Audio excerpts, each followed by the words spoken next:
So the question got asked, where does the metal come from? In this group, you're going to have a pool of savings and people are going to submit their copper and gold and silver and we're going to use that as money. That's all great, but where does the metal come from? And the actual physical metal. Now, in order to answer that question, I'm going to start off. There's actually 5 ways that you can get metal in this monetary system. Let's look back. We can compare it to the dollar system, and we can also compare it to the way things used to be before the dollars came into existence. The first way that you can get metal is you can work for somebody who is willing to pay you metal. You go out and get employment, someone who's got a business operated in gold or silver, for example, or who is willing to give you gold and silver. So if you offer a service, you can get paid in metal from someone who's willing to pay you the metal. The second thing is you can produce something and then sell it into the group, to me as a market maker, for example, and then be paid in metal. Now, both of those two means are actually the preferred means of obtaining metal. The third thing is you can have some metal and earn some interest on it. So deposit it in the bank and get an income stream off that metal to produce new metal that you did otherwise not have before. And I've outlined one way that you can get discount on your metal or allow your metal to grow.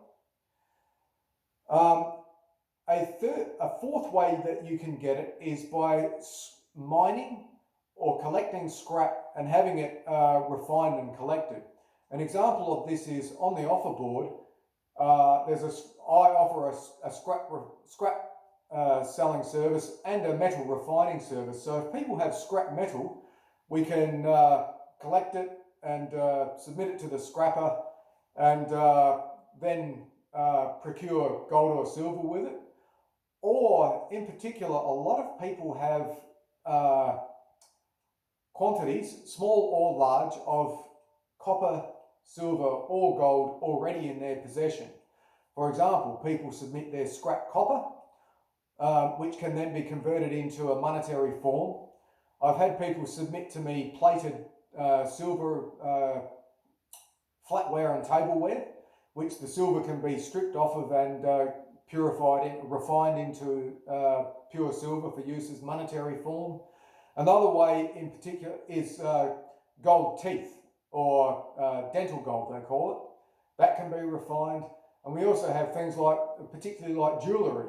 There are very few people who don't have some form of gold in the form of jewellery. The problem is that it's not actually marketable. So they are the ways of obtaining metal. But the question goes deeper. Where does the actual physical metal come from? Because somewhere, someone's actually this is a system that depends on actually having a physical object, unlike the dollar system, which is just an accounting entry. Where does the metal come from? And I want to ask this question.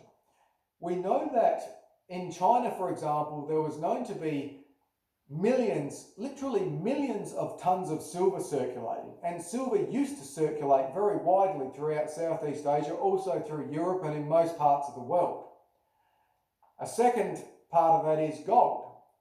We know that there's at least 180,000 tonnes of above ground gold known in refined forms in vaults and banks and places like that. But we also know that there is a lot of much more gold in private hands as well, and we don't know exactly how much there is. We also know that both gold and silver are not consumed in any significant quantity. Gold is very difficult to bring into existence, but it can also not be taken out of existence. It can't be destroyed. So the question that has got to be, where has all that gold and silver actually gone? Where is it? Where the answer would have to be that gold and silver is in hiding. It is in private hoards. It is held in floorboards. It is held under mattresses. It is held in safes. It's held in deposit facilities. And it's also held in buried vaults or places buried under the ground, which is the historical way of hiding a hoard. People know where their hoards are. One thing about human nature is people do not forget, unless they pass away or for whatever reason it does get forgotten. People do not forget where their hoards actually are. That gold and silver is sitting in private hoards all around the world. It is still in existence. So that gold and silver is in existence.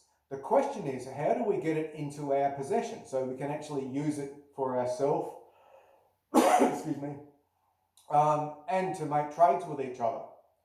The answer is, going back to what I was saying about the bill of exchange, you can actually earn interest on your metal, and also through loans as well. But if you're earning interest on your metal and someone has their metal in a hoard, if you go to them and say, hey, look, would you like to deposit your metal in the bank?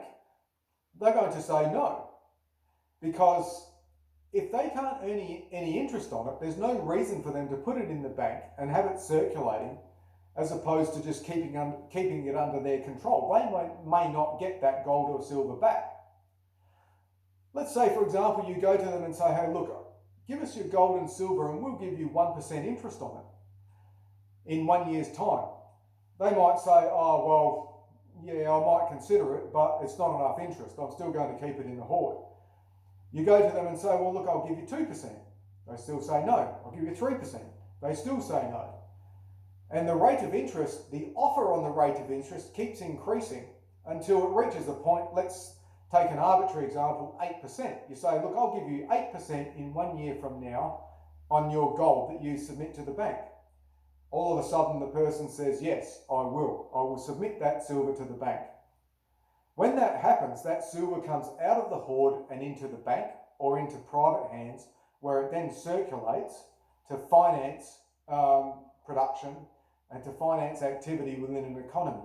And it is that process of paying interest on metal that makes the physical metal available. It is there, it does exist, but it's not in our possession. It's the interest payable on the metal that makes it come into the group. And that's how they are the ways in which the physical metal comes into existence. And it's also the way that has been done historically.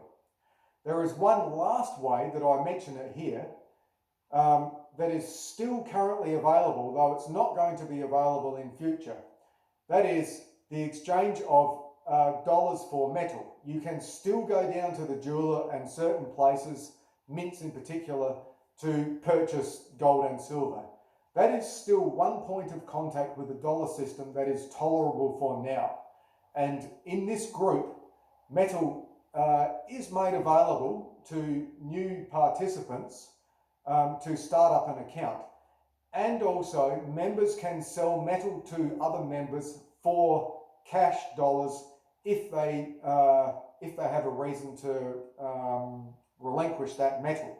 So it is available, but it's a window that is closing, and it's less preferable to those other means of actually obtaining the metal. It is not the only way that metal is actually obtained, which comes to the next question.